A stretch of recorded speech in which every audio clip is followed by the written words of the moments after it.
Hello friends, Gautam Kumar official smart trick में आपका स्वागत है। आज की इस वीडियो में जानने वाला है general awareness and POCSO act का इंपॉर्टेंट प्रैक्टिस है, जो आपको प्रैक्टिस सेट 4 होने वाला है, जो आपके एग्जाम के लिए बहुत ही महत्वपूर्ण रहने वाला है। तो वीडियो के एंड तक बने रहिए और चैनल पर नया है तो चैनल को सब्सक्राइब कर लीजिए। चलिए प्रश्न देखते हैं। प्रश्न क्या है? निम्नलिखित में से किसे तिब्बती नववर्ष के रूप में मनाया जाता है? तो लोसर को मनाया जाता है। राइट आंसर हो जाएगा हम लोग का सी। और तिब्बती कैलेंडर के अनुसार 29 दिसंबर से मनाया जाता है। तिब्बती कैलेंडर के अनुसार 29 दिसंबर से मनाया जाता है ये, और 2 सप्ताह तक ये चलता है। चलिए नेक्स्ट देख लेते हैं प्रश्न। एम कोष में अधिकतम इलेक्ट्रॉनों की संख्या कितना हो सकती है? तो अधिकतम इलेक्ट्रॉनों की संख्या के लिए ट्रिक है 2n², जहाँ n बराबर क्या हो जाता है? कक्षों की संख्या या अधिकतम कोषों की संख्या हो जाता है। तो चलिए के से हम लोग शुरू होते हैं, के एल एम एन, इस तरह से हम लोग का शुरू होता है। तो के लिए हम लोग पहली एक कक्षा में है, तो पहली के लिए 2 और गुने 1 का स्क्वायर कर लेंगे तो 1 ही रह जाएगा, यानी कि 2 आ जाएगा। इसके के लिए 2 आ जाएगा। एल के लिए देख लेते हैं, दूसरी कक्षा में एल, तो दूसरी कक्षा में 2 गुने 2 का स्क्वायर हो जाएगा, यानी कि हम लोग का 2 गुने 4 हो जाएगा, 4 दूनी 8 हो जाएगा। यहाँ 8 हो जाएगा। एम के लिए कितना? तीसरी कक्षा में है, तो 2 गुने 3 के स्क्वायर, यानी कि 3 3 9, 2 गुने 9 यानी कि 18 आ जाएगा, यानी कि एम के लिए 18। एन के लिए कितना हो जाएगा? तो देखिए एम की चौथी कक्षा में है, तो 2 गुने 4 के स्क्वायर हो जाएगा, यानी कि 4 चौके 16, 2 गुने यानी कि 16 दूनी 32 हो जाएगा, यानी कि 2 8 18 32 आएगा इस तरह से। और निकालने का ट्रिक है 2n², जहाँ n बराबर कक्षों की संख्या हो जाता है। चलिए नेक्स्ट देख लेते हैं प्रश्न हम लोग। मैहर दरबार किस राज्य में, जहाँ बाबा अलाउद्दीन खान संगीतकार थे? तो मध्य प्रदेश में लगता था इनका दरबार। राइट आंसर हो जाएगा हम लोग का बी। और ये क्या थे? तो भारतीय भारतीय सरोद वादक थे। क्या थे? भारतीय सरोद वादक थे। चलिए नेक्स्ट देख लेते हैं प्रश्न। निम्नलिखित में से कौन सा कथन सही है?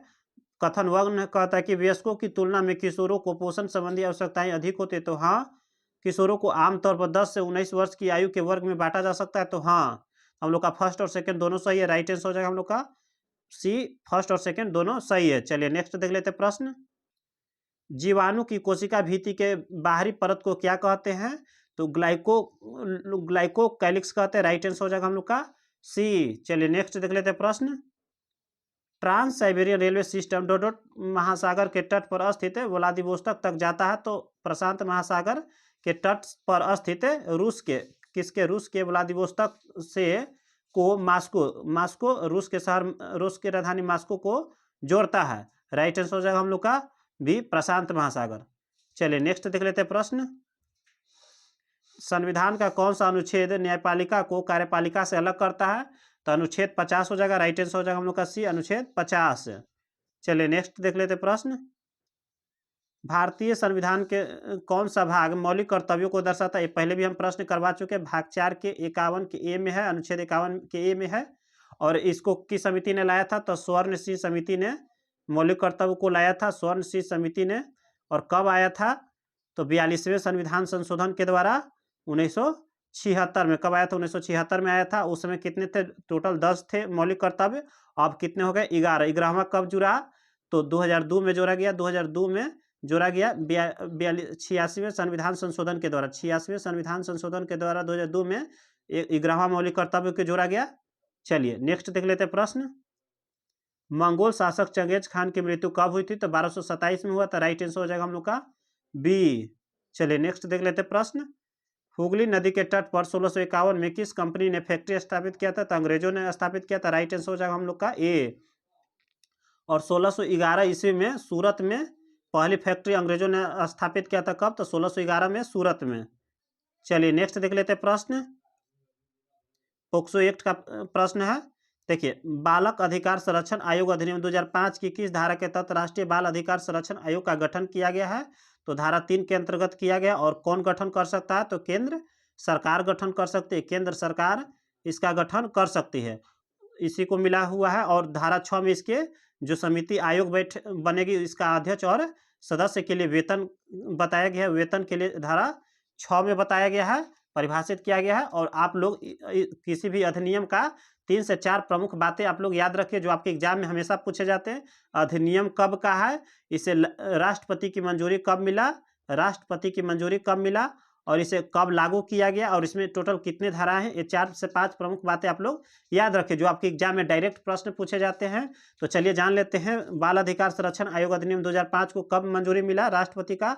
तब 20 जनवरी 20 जनवरी 2004 2006 को राष्ट्रपति की मंजूरी मिला और 15 फरवरी 2007 को इसे संपूर्ण भारतवर्ष में लागू कर दिया गया। इसमें टोटल 7 अध्याय, ये भी प्रश्न पूछा हुआ प्रश्न, 7 अध्याय और 37 धाराएं हैं। आप लोग इसे भी याद करिए। चलिए नेक्स्ट देख लेते हैं प्रश्न।